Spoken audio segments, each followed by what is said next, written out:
ప్రతి ఒక్కరూ మారుమనసు పొంది బాప్తిస్మం తీసుకోవడం అనేది దేవుని చిత్తం. మీలో ఎవరైనా మారుమనసు పొందుంటే బాప్తిస్మం తీసుకోవడానికి వెనకాడకండి. మనం భూమి మీద ఉన్నది దేవుని చిత్తాన్ని నెరవేర్చడానికే. కాబట్టి రేపటి నుంచి జరిగే ఉపవాస కొడుకులు అయిపోయిన వెంటనే బాప్తిస్మాలు ఉంటాయి. మీలో ఎవరినైనా దేవుడు ప్రేరేపిస్తే సిద్ధపడండి.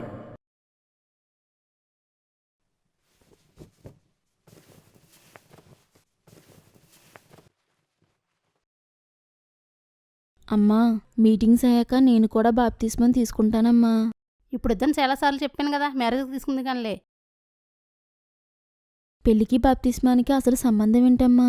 ప్రతిసారి ఇలాగా ఆపుతున్నావు. బుద్ధి లేకుండా మాట్లాడుకో. బాప్తిస్మం ఇప్పుడేం వద్దు, నేను చెప్పినప్పుడు తీసుకుంది కానిలే. ఇంతకుముందు బాప్తిస్మం తీసుకోవాలని అనిపించేది, కానీ ఇప్పుడు బాప్తిస్మం తీసుకోవాలని ప్రేరేపించబడుతున్నాను. అసలు ఎందుకు వద్దంటున్నావమ్మా? కారణం చెప్పు. నాన్నగారిది చిన్న ఉద్యోగం, అద్దె కట్టుకుంటూ ఏదో అలా బ్రతికేస్తున్నాం. ఎక్కువ కట్నం ఇవ్వలేము. పైగా మన క్యాస్ట్లో క్రిస్టియన్స్ తక్కువ.